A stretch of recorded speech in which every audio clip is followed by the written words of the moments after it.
የእግዚአብሔርን ቃል ከኔ ጋር አብረን እንከፋፈላለን። እንደዚህ ይላል ሁለተኛ ዜና ምዕራፍ 19 ላይ ያለውን ቃል ነው ማካፈላችሁ። ስለ እግዚአብሔር ጥበቃ፣ ስለ እግዚአብሔር ልዩ ጥበቃ እንመለከታለን። የይሁዳ ንጉስ ኢዮሳፌጥ ወደ ቤቱ ወደ ኢየሩሳሌም በደና ተመለሰ ይላል። ደግሞዋለሁ ይሄንን ቃል። የይሁዳ ንጉስ ኢዮሳፌጥ ወደ ቤቱ ወደ ኢየሩሳሌም በደና ተመለሰ። በምን አይነት ሁኔታ ውስጥ እንደነበረ፣ እግዚአብሔር ከእንዴት አይነት ጉድ ውስጥ እንዳወጣው፣ በምን አይነት ሲቹዌሽን ውስጥ እንደነበረ አንድ ምዕራፍ ወደ ኋላ ተመልሰን እንመለከታለን። እግዚአብሔር ፈጽሞ ከማይዳንበት ሊያመልጥ ከማይችል ሁኔታ ውስጥ ኢዮሳፌጥን ሲያስመልጠው እንመለከታለን። እግዚአብሔር ልጆቻችንን ያስመልጣል። በማይመች ሰርከምስታንስ ውስጥ እንኳን ቢሆኑ ወገኖቼ ሆይ እነ ዳንኤልን እነ ሚሳቅ ኢሳቅ አብዲናጎን ከእሳት ውስጥ ያወጣ የነሱ አምላክ ያስባለ እግዚአብሔር ልጆቻችንን ይታደጋል። ክብር ለኢየሱስ ክርስቶስ ይሁን። ስለዚህ አንድ ምዕራፍ ወደ ኋላ ተመልሼ እንደው ለመንደርደሪያ ያክል ከምዕራፍ 18 ከአንድ ጀምሮ አነብላችኋለሁ። አለፍ አለፍ ብለን ነው የምንመለከተው። ኢዮሳፌጥም ብዙ ብልጥግናና ክብር ነበረው፣ ለአክዓብ ጋብቻ ሆነ። ከጥቂት ዓመት በኋላም ወደ አክዓብ ወደ ሰማርያ ወረደ። አክዓብ ለእርሱና ከእርሱ ጋር ለነበሩት ሕዝብ ብዙ በጎችና በሬዎችን አረደ። ከእርሱ ጋርም ወደ ሬማት ዘገለአድ ይሄድ ዘንድ አባበለው። የእስራኤል ንጉሥ አክዓብ የይሁዳ ንጉሥን ኢዮሳፌጥን ከእኔ ጋር ወደ ሬማት ዘገለአድ ትሄዳለህን? አለው።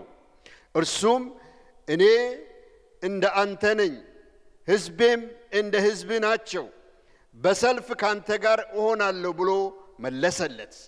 ኢዮሳፌጥም የእስራኤል ንጉሥ የእግዚአብሔር ቃል አስቀድመ ትጠይቅ ዘንድ እለምንሃለሁ አለው።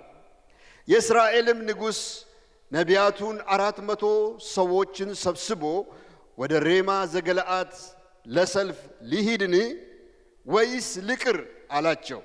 እነርሱም እግዚአብሔር በንጉሡ እጅ አሳልፎ ይሰጣታልና ውጣ አሉት።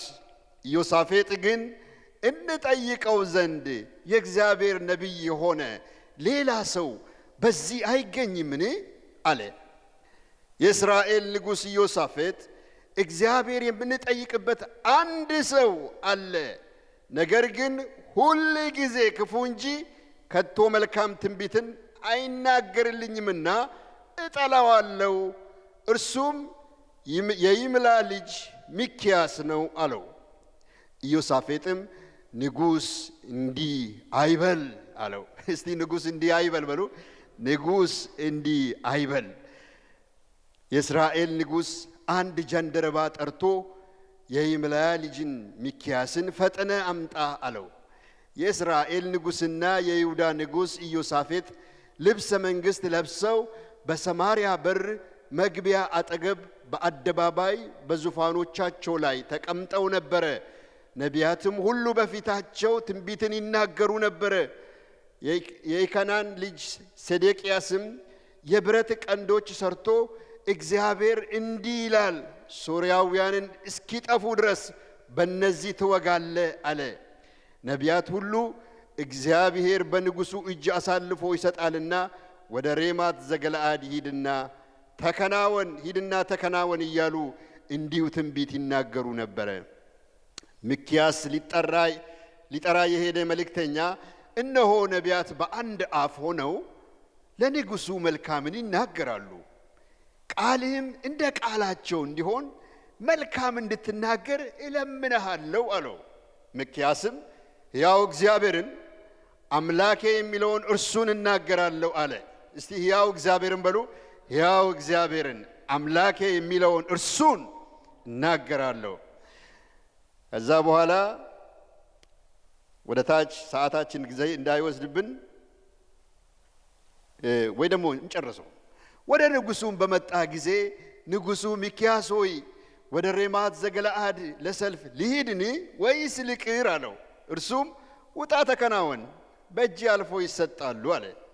ንጉሡም በእግዚአብሔር ስም ከእውነት በቀር እንዳትነግረኝ ስንት ጊዜ አምልሃለሁ አለው። እርሱም እስራኤል ሁሉ ጠባቂ እንደሌላቸው በጎች በተራሮች ላይ ተበትነው አየው። እግዚአብሔርም ለነዚህ ጌታ የላቸውምን? እያንዳንዱ በሰላም ወደ ቤቱ ይመለስ አለ ብሎ ተናገረ። የእስራኤል ንጉሥ ኢዮሳፌጥን ክፉ እንጂ መልካምን ትንቢት አይናገርልኝም አላልኩሁም አለው። ሚክያስም አለ እንግዲህ የእግዚአብሔር ቃል ስሙ። እግዚአብሔር በዙፋኑ ተቀምጦ የሰማይ ሰራዊት ሁሉ በቀኙና በግራው ቆሞ አየው። እግዚአብሔር ወጥቶ በሬማት ዘገለዓድ ይወድቅ ዘንድ የእስራኤል ንጉሥ አክዓብን የሚያታልል ማን ነው አለ። አንዱም እንደዚያም ሌላውም እንደዚህ ያለ ነገር ተናገረ። መንፈስ መጣ፣ በእግዚአብሔር ፊት ቆመ፣ እኔ አታልለዋለሁ አለ። እግዚአብሔርም በምን አለው? እርሱም ወጥቼ በነቢያቱ ሁሉ አፍ ሐሰተኛ መንፈስ እሆናለሁ አለ። እግዚአብሔርም ታታልለው ይቀናሃል፣ ውጣ እንዲህም አድርግ አለ። አሁንም እነሆ እግዚአብሔር በእነዚህ በነቢያቱ አፍ ሐሰተኛ መንፈስ አድርጓል። እግዚአብሔር በአንተ ላይ ክፉ ተናግሮብሃል። የአክዓብ ልጅ ሴዴቅያስ ቀረበ፣ ሚክያስን በጥፊ መታውና የእግዚአብሔር መንፈስ ከአንተ ጋር ይናገር ዘንድ በምን መንገድ እኔን አለፈ አለው። ሚክያስም እነሆ በዚያ ቀን ልትሸሸግ ወደ እልፍኝ ስትሄድ ታያለህ አለው። የእስራኤል ንጉሥ ሚክያስን ውሰዱ፣ ወደ ከተማይቱም አለቃ ወደ አሞን ወደ ንጉሥም ልጅ ወደ ኢዮስያስ መልሳችሁ ንጉሥ እንዲህ ይላል፣ በደህና እስክመለስ ድረስ ይህን ሰው በግዞት አኑሩት፣ የመከራ እንጀራ መግቡት፣ የመከራ ውሃም አጠጡት ብሎ አለ። ሚክያስም በደህና ብትመለስ እግዚአብሔር በእኔ የተናገረ አይደለም አለ። ደግሞም እናንተ ሕዝብ ሁሉ ስሙኝ አለ ይላል። የእስራኤል ንጉሥ ቅድም ያነበብኩላችሁ እስራኤል ንጉሥና የይሁዳ ንጉሥ ኢዮሳፌጥ ወደ ሬማት ዘገለዓድ ወጡ። ከዛ በኋላ እንግዲህ ታሪኩ እዚህ ጋር ነው የሚጀምረው። የእስራኤል ንጉሥም ኢዮሳፌጥ ልብሴን ለውጬ ወደ ሰልፍ እገባለሁ፣ አንተ ግን ልብስህን ልበስ አለው። የእስራኤል ንጉሥ ልብሱን ለውጦ ወደ ሰልፍ ገባ። የሶርያ ንጉሥ የሰረገሎችም አለቆች ከእስራኤል ንጉሥ በቀር ትንሽ ቢሆን ወይም ትልቅ ከማናቸውም ጋር አትግጠሙ ብሎ አዞ ነበረ። የሰረገሎችም አለቆች ኢዮሳፌጥን ባዩ ጊዜ የእስራኤል ንጉሥ ነው አሉ። ሊገጥሙትም ከበቡት። ኢዮሳፌጥ ግን ጮኸ፣ እግዚአብሔርም ረዳው፣ አምላኩ ከእርሱ መለሳቸው። የሰረገሎችም አለቆች የእስራኤልም ንጉሥ እንዳልሆነ ባዩ ጊዜ እርሱን ከማሳደድ ተመለሱ። አንድም ሰው ቀስቱን በድንገት ገትሮ የእስራኤልን ንጉሥ በጥሩር መጋጠሚያ በኩል ሳምባውን ወጋው። ለሰረገለኛውም ተወግቻለሁና እጅህን ግታ፣ ከሰልፍም ውስጥ አውጣኝ አለው። በዚያም ቀን ሰልፉ በረታ። የእስራኤል ንጉሥ በሶርያውያን ፊት እስከ ማታ ድረስ በሰረገላው ላይ ራሱን ይደግፍ ነበረ። ፀሐይ በገባች ጊዜ ሞተ ይላል። ቁጥር 19 ቁጥር 1 የይሁዳ ንጉሥ ኢዮሳፌጥ ወደ ቤቱ ወደ ኢየሩሳሌም በደህና ተመለሰ ይላል። እግዚአብሔር ይጠብቃል። ክብር ለኢየሱስ ክርስቶስ ይሁን። ይሄ ረጅም ታሪክ ነው ያነበብኩላችሁ። የመጀመሪያው ኢዮሳፌጥ ለእግዚአብሔር ያደረ፣ እንደ እግዚአብሔር በዳዊት መንገድ የሄደ፣ የማምለኪያ አጸዶችን ከእስራኤል የገነዳደሰ፣ በቃ የእግዚአብሔርን ደጅ የከፈተ ንጉሥ ነው።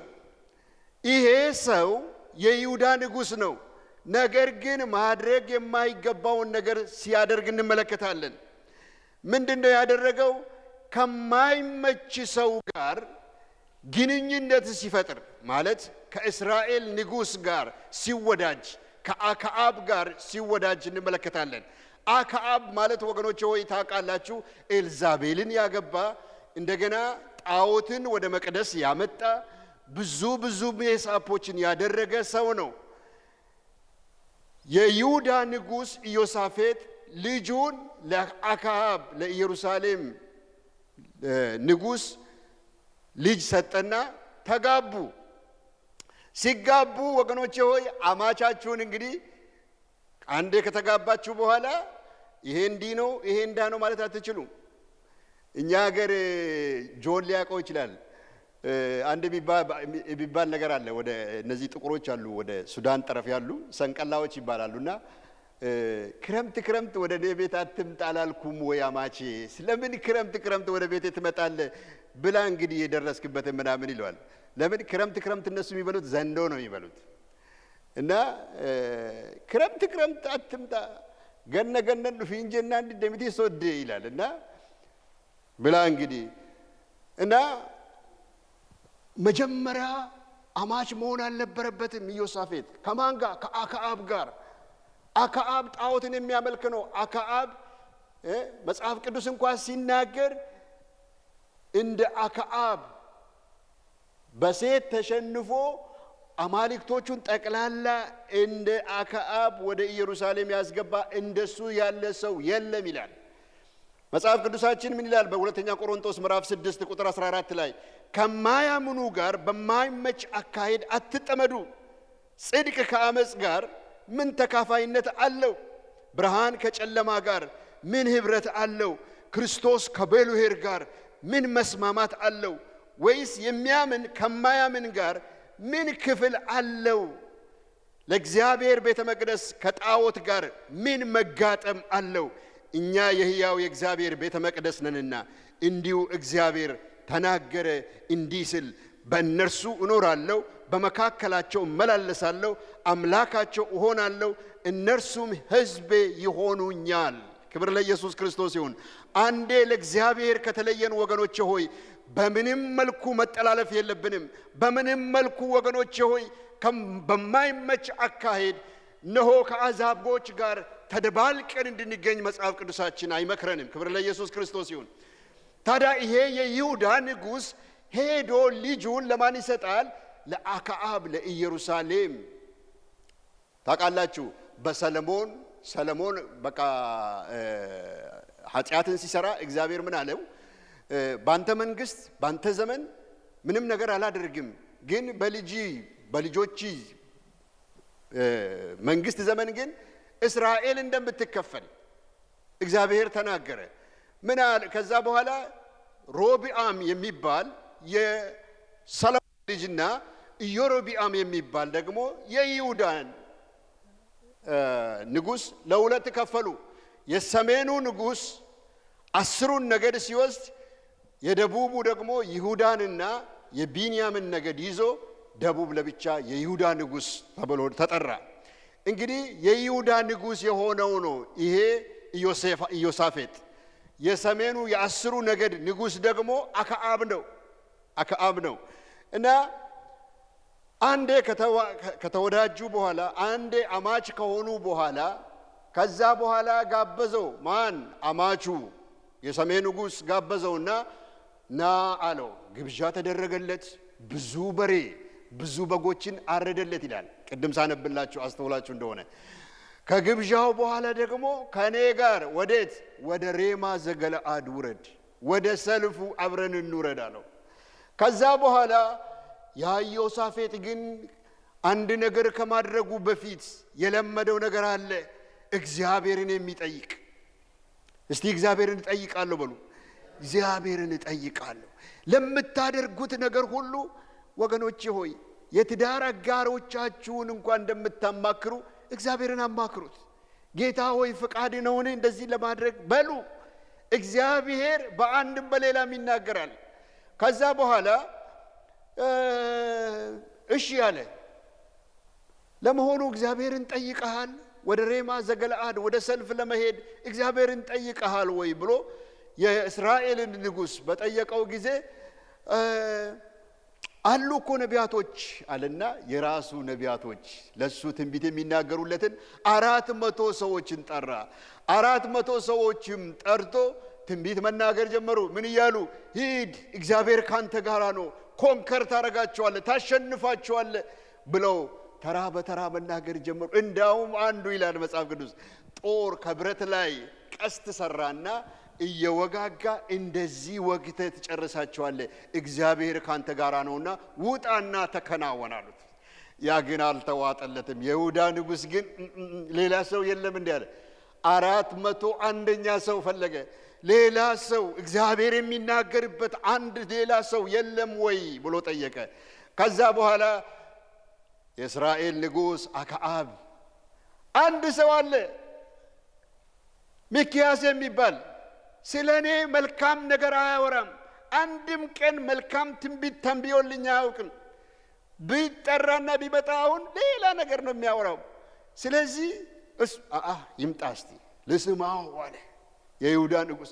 ልስማው እንስማው፣ ይምጣና እግዚአብሔር የሚለንን ነገር ሌላ ከሆነ እስቲ ከመሄዳችን በፊት ከመውጣታችን በፊት እንደዚህ አይነት ልማድ ይኑራችሁ ወገኖች ሆይ። አንድ አክሽን ከመውሰዳችሁ በፊት መንገድ ከመጀመራችሁ በፊት እግዚአብሔርን ጠይቁ። አትከስሩ፣ አታፍሩ። ሃሌሉያ! እግዚአብሔርን ያማከረ ወገኖች ሆይ ዳዊት እንደዚህ ይላል፣ በሰልፍ ልውጣንን? እግዚአብሔር ቆይ ይለው ነበር። የሾላ ዛፍ ሲወዛወዝ ውጣ ይለው ነበር። ዳዊትም ያንን ምልክት ይዞ ይወጣና ጠላቶቹን አሳዶ ይደርስባቸውና ምርኮን ይማርክ ነበር። ስለዚህ ኢዮሳፌጥ ሰማው። ምን አለ? ነቢዩ ሚክያስ መጣና እስራኤል እረኛ እንደሌላቸው በጎች በተራራ ላይ ተበትኖ አየው። እንዴ እነዛ እኮ 400 ጠቅላላ እኮ ሂድ እግዚአብሔር ካንተ ጋር ነው፣ ኮንከር ታረጋቸዋል፣ ታሸነፋቸዋል ብሎ ተናግሮ ሲያበቁ እሱ ግን መሪ እንደሌላቸው ህዝቡ በተራራ ላይ ሲበተኑ አየው። አንዱ መጣና ይላል ቅድም ቀስት ሰርቶ እየወጋ እንደዚህ ጠላቶችን ወግተህ ትጨርሳለህ ሲል የነበረው ሰው የመጣና ትንቢት እየተናገረ እያለ አፉን መታው ይላል መጽሐፍ ቅዱስ። በየት በኩል ነው እኔን አልፎ እግዚአብሔር ባንተ የሚናገረው አለና አፉን መታው። ከዛ አፉን ተመቶ እያለ ይሄ ነብይ በጣም የሚገርም ነገር ይናገራል። የዛን ቀን ነፍሴን ለማዳን ስትሯሯጥ አይሃለሁ አለው። የሚገርማችሁ ነገር ግን ወደ ሬማ ዘገለዓድ ወረዱ ይላል። ልብሱን ቀይሮ ወደ ሰልፍ ገባ አክዓብ። መጽሐፍ ቅዱሳችን ሲናገር በጋሻ እንደዚህ መጋጠሚያ ማለት ጋሻ እንደዚህ ከሆነ ወገኖቼ ሆይ እንደዚህና እንደዚህ ሆኖ ነው የሚሰፋው። እንደዚህና እንደዚህ ሆኖ ይሰፋል፣ ከቁርበት ተወጥሮ ማለት ነው። በዚች መካከል በቀስት አሻግሮ ምኑን ወጉት ይላል መጽሐፍ ቅዱስ? ሳምባውን ወጉት ይላል። ተወግቻለሁና ከሰልፍ አውጣኝ። እግዚአብሔር የተናገረው ነገር ሚሊየን ሰው እዚህ ቢደረደረ አይቀርም። የዚህ ሰሞን ጦርነትን ትመለከታላችሁ። የኢራንና የእስራኤልን ጦርነት ታስተውላላችሁ። አሁን እስራኤል ኢራንን ኮንከር ካረገች መቅደስ ለመስራት ማንም በፊቷ የሚቆም የለም። ያንን አላስካ የሚባለውን መቅደስ የሰለሞን ቤተ መቅደስ የተሰራበት ቦታ ማለት ነው። እሱን ዞር አርጋ ያንን መቅደስ ሰርታ ሐሰተኛው ክርስቶስ የሚገለጥበትን መቅደስ ልትሰራ እኔ በጣም የመጽሐፍ ቅዱስ አኪዩሬሲ በጣም ነው የሚገርመኝ። በአይኖቻችን እያየን ነገሮች ከትንቢት ወደ ታሪክ እየተለወጡ ምን ነጠቅበት ሰዓት እየደረሰ ነው። ወገኖቼ ሆይ እንንቃ፣ እናስተውል። ምን እየሆነ ነው ብለን ማስተዋል ያስፈልጋል። ክብር ለኢየሱስ ክርስቶስ ይሁን። ከዛ በኋላ ኢዮሳፌጥ ጮኸ ይላል። ቅድም ባነበብኩላችሁ ስፍራ ላይ የእስራኤል ንጉሥ ሚክያስን ወሰዱ። ወደ ከተማይቱ አለቃ ወደ ላይ ልመለስና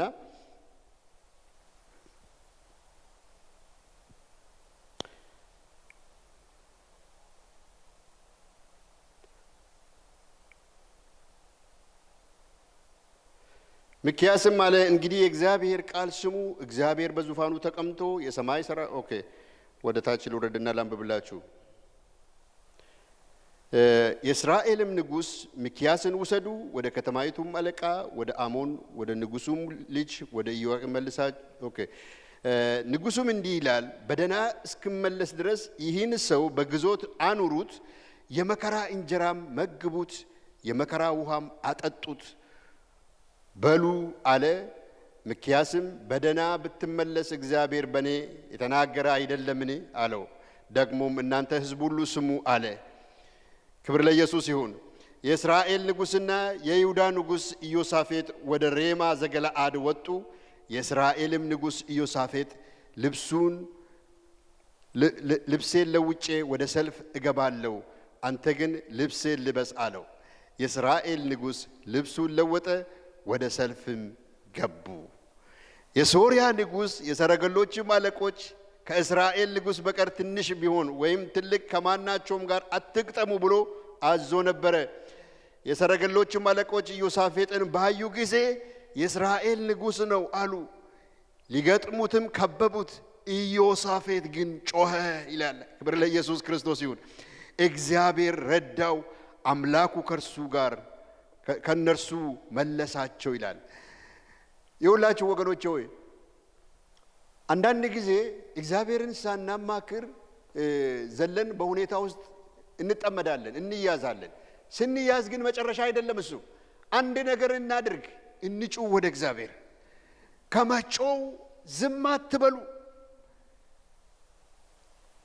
ከልጅነታችን ጀምረን በቤተ ክርስቲያን የተማርነው አንድ ታሪክ አለ ስለ ዮናስ። ዮናስ በአሳ ነባሪ ሆድ ውስጥ ሆኖ በሁለተኛው ምዕራፍ ላይ ሄዳችሁ ስታነቡ አሳ ነባሪው ወደ ተራሮች መሰረት ወሰደኝ ይላል። የተራራውም ስር ሆኖ የባህር ስሮች ተጠመጠሙብኝ፣ ወደ ሲኦል ወረድኩ፣ በዛ ሆኜ ግን ወደ መቅደስ እጮሃለሁ ይላል። እግዚአብሔርም ከመቅደሱ ምን አለኝ ይላል? ሰማኝ። አሳ ነባሪውንም አዘዘው በየብስ ላይ እግዚአብሔር ወደሚፈልገው እግዚአብሔር ወደ ነነዌ ነበረ የላከው የነበረው። እሱ ወደ ተርሴስ ሄዳል። አሳው ተሸክሞት እንደዚህ እያንከባለለ የት መጥቶ ይተፈዋል? ነነዌ። እሱ እኮ እዛ ጋር ነበረ። ክብር ለኢየሱስ ይሁን። የፈለገ ነገር ይሁን ጩኸት አታቁም። ነገር ተሳካ አልተሳካም፣ ተወሳሰበ፣ ከትላንትናው ይልቅ ጨለመባችሁ፣ ጩኸታችሁን አታቁም። ሉቃስ 18 ላይ ጌታ ኢየሱስ ስለ ጸሎት ሲያስተምራቸው አንድ ነገር በጽኑ ይነግራቸው ነበረ። አንዲት ሴት ነበረች ይላል። አንድ ክፉ ደግሞ ዳኛ ነበረ፣ እግዚአብሔርንም ሰውንም የማይፈራ። እሷ ግን ጧትና ማታ መጣ ፍረድልኝ ብላ ትጮህ ነበረ ይላል መጽሐፍ ቅዱስ። ፍረድልኝ፣ አይሰማም፣ ነገም አይሰማም፣ ሁል ጊዜ ትጮኻለች። ከጭቅጭቋ የተነሳ ግን ይላል ፈረደላት ይላል። እስቲ እግዚአብሔር ይፈርድልኛል በሉ። እግዚአብሔር ኢዮሳፌጥን ጠበቀው። ከማይወጣበት ውስብስብ ውስጥ እግዚአብሔር ሲያስመልጠው እንመለከታለን። የጮኸ ያመልጣል። የምስራች ምትጸልዩ ከሆነ ታመልጣላችሁ። እየመጣ ያለው ንፋስ እንዲሁ ዝም ብለን የምናልፈው አይነት ነገር አይደለም። ቨርጂኒያ ቢች ደርሰን እንደምንመለሰው አይነት ነገር አይደለም ወገኖቼ ሆይ። እየመጣ ያለው ጎርፍ በጣም ኃይለኛ ነው። ጩኸትን ግን አናቁም። የጮኸ ያመልጣል። ክብር ለኢየሱስ ክርስቶስ ይሁን። በልዑል መጠጊያ የሚኖር ሁሉም በሚችል ጥላ ስር ያድራል። ክብር ለኢየሱስ ክርስቶስ ይሁን። መዝሙር 121 ላይ ያለውን ቃል አነብና ሐሳቤን እጠቀልላለሁ። እንደዚህ ይላል፣ ዓይኖቼን ወደ ተራሮች አነሳው፣ ረዳቴ ከወዴት ይምጣ? ረዳቴ ሰማይና ምድርን ከሰራ ከእግዚአብሔር ዘንድ ነው። እግርህን ለመናወጥ አይሰጠውም፣ የሚጠብቅህ አይተኛም። እነሆ እስራኤልን የሚጠብቅ አይተኛም አያንቀላፋም። እግዚአብሔር ይጠብቅሃል፣ እግዚአብሔር በቀኝ እጁ በኩል ይጋርድሃል። ፀሐይ በቀን አያቃጥልህም፣ ጨረቃም በሌሊት። እግዚአብሔር ከክፉ ሁሉ ይጠብቅሃል፣ ነፍስህንም ይጠብቃታል። ሃሌሉያ! ከዛሬ ጀምሮ እስከ ዘላለም እግዚአብሔር መውጣትንና መግባትን ይጠብቃል። ክብር ለኢየሱስ ክርስቶስ ይሁን። ነፍስን የሚጠብቅ በምድር ላይ የትኛውም አይነት መሳሪያ የለም ወገኖች ሆይ። ነፍስን የሚጠብቅ አንድ እግዚአብሔር ብቻ ነው። ለነገስታት ለጥበቃ የሚወጣውን ገንዘብ ብትመለከቱ ጆሮን ጭው የሚያደርግ ነው። ከተማን የሚያስተዳድር ወጪ ይወጣላቸዋል እነሱን ለመጠበቅ። ያ ሁሉ ወጪ ግን ዞሮ ለምንድን ነው የወጣው ብላችሁ ስታስቡ ለሴኩሪቲ፣ ለጥበቃ፣ ለደህንነታቸው። እግዚአብሔር ግን እንዴት እንደሚጠብቀን አስተውላችሁ ታውቃላችሁ ወገኖች ወይ? በጣም እስቲ ተውት፣ የድሮውን ያነበብነውንም የተሰበክነውም እርሱት። አሁን በቀደም መስፍኔ ሲናገር ሲመሰክር ምን አለ? ከዚህ ነው የመጣው፣ እዚህ ጋር ነው የተቀመጠው። እሱ ቢያገኘው በቃ ይሄን ረስተነዋል አይደል መስፍኔ?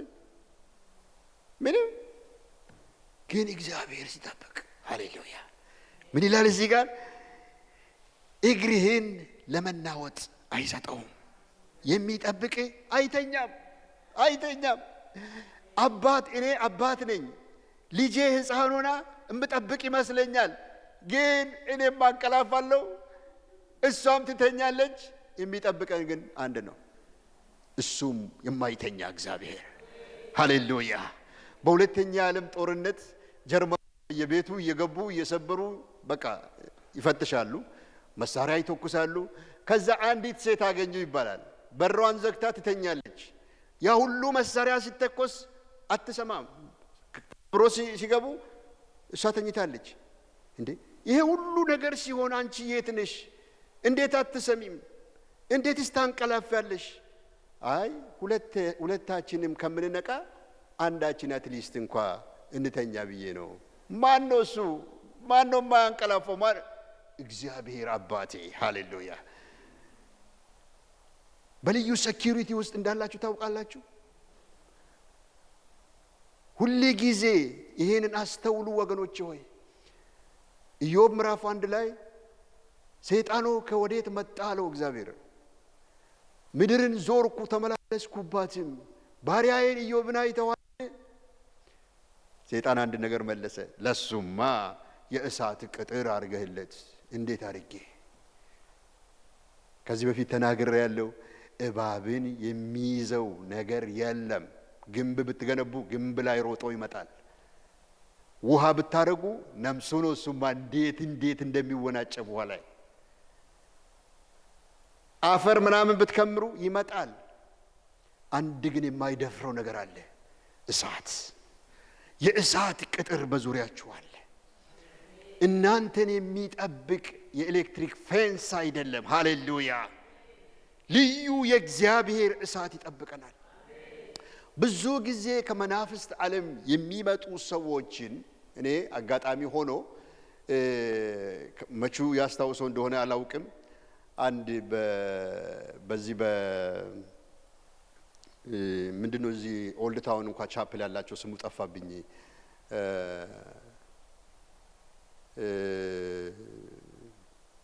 እንደዚህ ትሪያንግል እንኳን አድርጎ እንትን የሚሉት ፍሪሜሰን እና አንድ ጊዜ መጣና እዛ ነቢይ እንትና ያገለግለን ነበረ ከኢትዮጵያ መጥቶ እና ጌታን ተቀበለ። ጌታን ሲቀበል ደህንነት እሱን ማስተማር ጀመርኩኝና ስለ መንፈስ ዓለም አንዳንድ ነገሮችን እስቲ አጫውተኝ አልኩት። እንዴት ነው የፍሪሜሰን አባል መሆን የምትችለው? ሰው እንዴት ነው የሚሆነው ብዬ ጠየቁት። መጀመሪያ ራቆትን 40 ትገረፋለህ፣ አንድ ሚስጥር ይነገርሃል አለኝ። ለዛ ሚስጥር ታማኝ ከሆንክ እንደገና ሁለተኛ ስቴፕ አለው። 40 ትገረፍና ራቆትን እንደገና ሌላ ሚስጥር ይነገርሃል አለ እና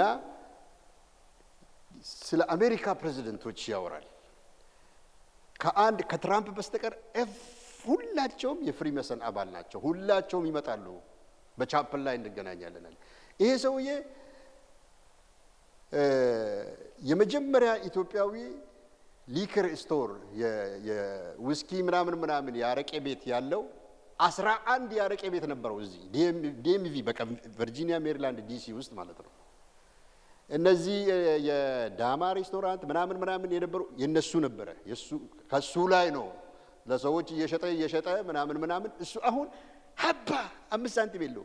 ሰይጣን እንደዚህ ይሰጥና ሳትታዘዙለት ሲቀር ደግሞ እንዳለ ይወስድባቸዋል። እና ወደ ጨለማ ስንገባ አለ ኪዳን ለመግባት ራቁታችንን ገብተን ተገርፈን ስንገባ ክርስቶስ የዓለም ብርሃን እያልን ወደ ጨለማ እንገባለን።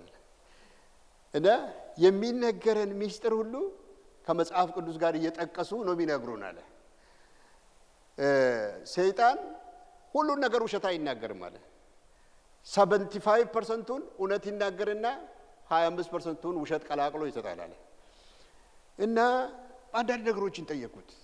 ምንድነው አሁን እስቲ ለምሳሌ ለምስ ልክ በግንብ ውስጥ እንደምትኖር መቀርቀሪያ አላት አለ። ማንም የፈለገ ነገር ወደ ነፍስ ክፍል ማስገባት አይችልም ማለት ያ ሰውዬ ካልከፈተ በስተቀር ያ ሰውዬ ከፍቶ ናግባ ካላለ በስተቀር ማንም አክሰስ ማድረግ አይችልም ማለት።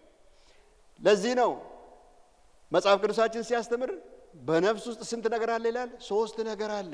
ዕውቀት አለ፣ ፈቃድ አለ፣ ስሜት አለ። ያንን ፈቃዳችንን ካልሰጠነው በስተቀር እግዚአብሔርም ሆነ ሰይጣን አክሰስ ማድረግ አይችልም ማለት። እና ሲያወራ ምን አለ? በጣም የቀረልኝና ነፍሴን የነካው ክርስቲያኖች የሚደረግላቸውን ጥበቃ ቢያውቁ አለ እየተንከባለሉ ነበር እግዚአብሔርን የሚያመልኩት።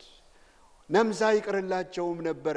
ነገር ግን ስለማያውቁት በዙሪያቸው ምን አይነት ጥበቃ እንዳለ ስለማያውቁ በጣም ሁሌ በስጋትና በፍርሃት ይኖራሉ።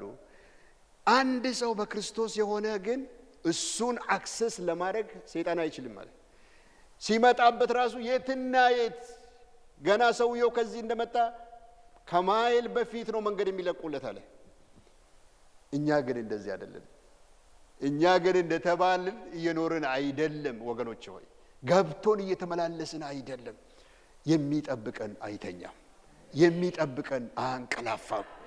እግዚአብሔር ያልተፈጠሩ ቀናቶቻችንን ያውቃል። ክብር ለኢየሱስ ክርስቶስ ይሁን። ክብር ለአምላካችን ለእግዚአብሔር ይሁን። አዎ እግዚአብሔርን የታመኑ የአናብስትን አፍ ዘጋላቸው።